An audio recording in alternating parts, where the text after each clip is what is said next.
Hi guys! Welcome back again to my channel. So in today's video guys, ayun, i-share ko sa inyo ito.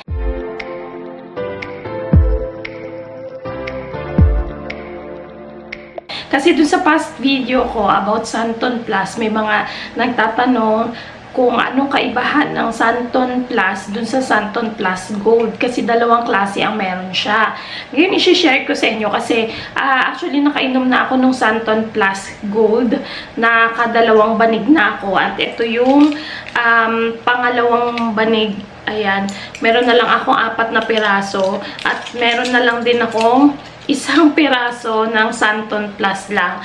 Siyempre, ang kaibahan nilang dalawa, unang-una sa packaging, magkaiba talaga sila. Ayan, kung napapansin nyo, ito yung Santon Plus Gold. Iba yung kanyang packaging, gold siya. Tapos may nakalagay din siya na Santon Plus Gold nga. Tapos ito naman yung isa, red naman siya.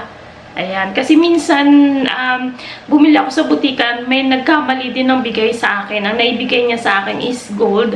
Kaya napansin ko, sabi ko bakit parang ang laki. Tingnan nyo, ang laki ng mga font ng letters niya. Ayan, kaya sabi ko bakit ang laki ng font ng letters niya compare dito. And then kulay red naman si Santon Plus. So, sabi ko dun sa nagbigay sa akin, ma'am, parang iba yata yung naibigay mo sa akin. So, sabi niya, ay, buti na lang po napansin nyo agad. Kasi sabi niya, magkaiba kasi nga naman ang presyo neto. Si Santon Plus Gold, guys, dito sa amin, ang presyo niya is 16 pesos. Not sure kung sa ibang lugar kung magkano siya. Pero dito sa amin, 16 pesos siya.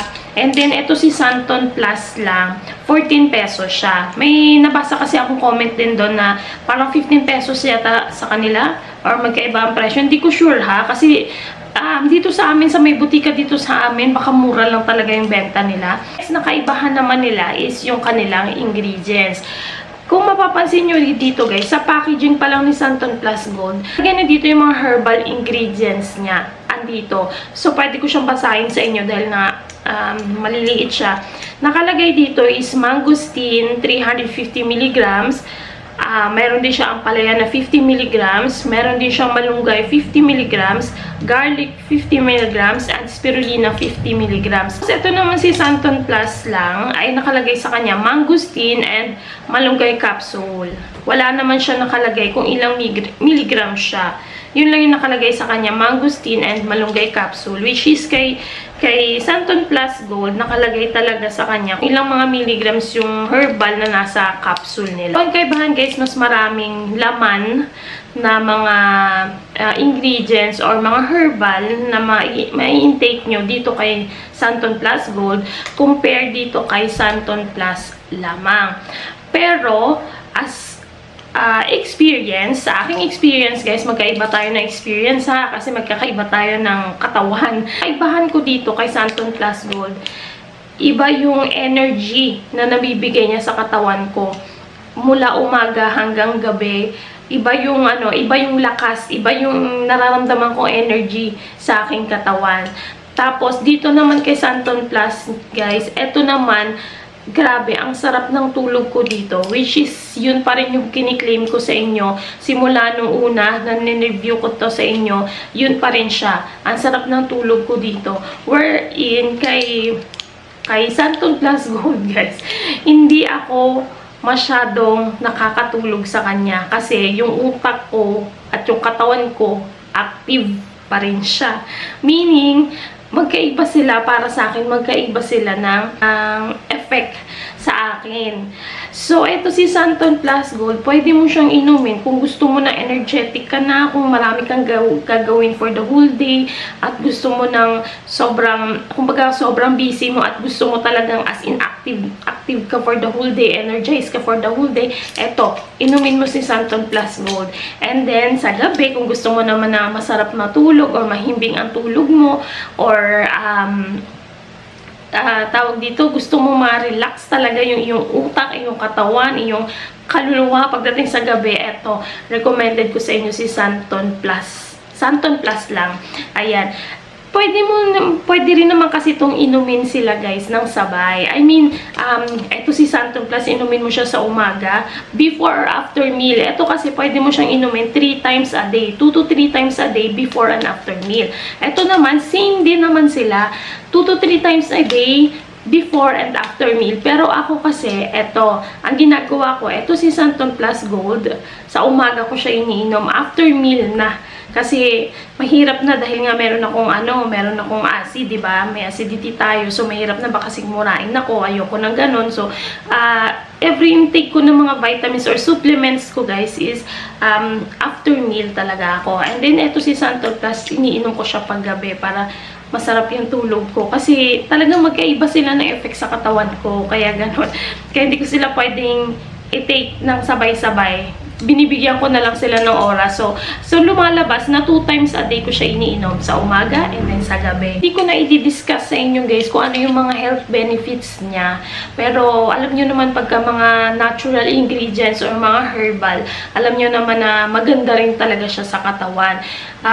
Pwede nyo kasing i-search na sa Google kung ano yung mga health benefits niya. Kaya hindi ko na para i-discuss pa sa inyo. Pero ako kasi, bago ako nag-take ng mga supplements, tinitingnan ko na agad kung ano yung mga health benefits na maibibigay niya sa katawan ko. And then, bago ko siya ituloy-tuloy, pinapakiramdaman ko muna siya. Kasi may mga supplements din na hindi okay sa akin.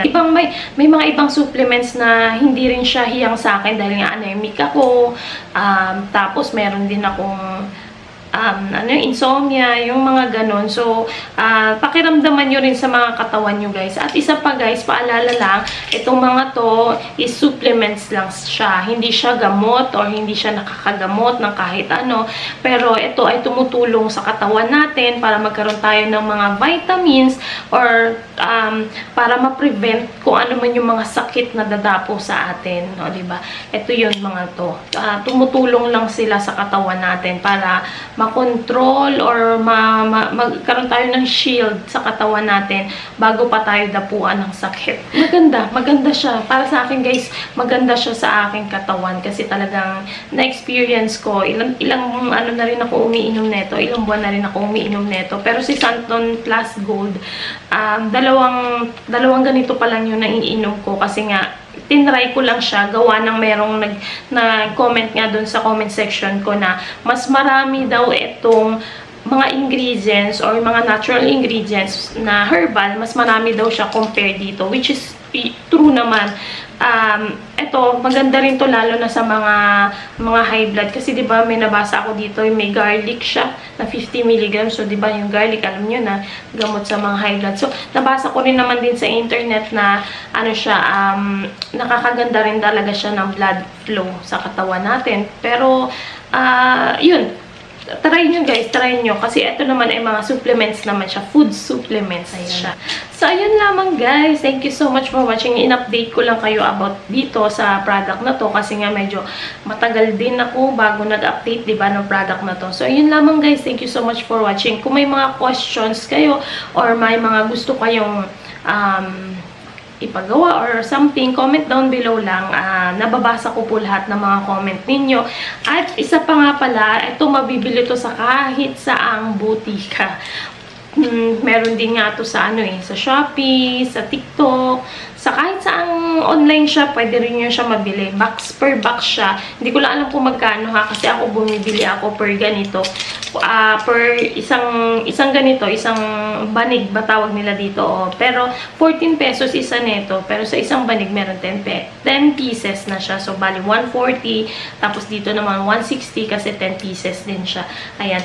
Dito lang ako bumibili sa maliit na butika dito sa amin, guys. So kahit saan butika mo siya mabibili. At alam ko talaga meron tong coffee. May coffee. Gusto ko rin i-try yung coffee. Siguro one day, itatry ko yung coffee and then i-share ko rin sa inyo kung ano yung experience ko sa coffee. And ayun lamang, guys. Thank you so much for watching. Huwag kakalimutan mag-subscribe sa channel ni Mayang Diyos and also sa channel ng Royal Farm Vlogs na link nasa description natin, guys. Thank you so much for watching. See you again in my next one. Bye!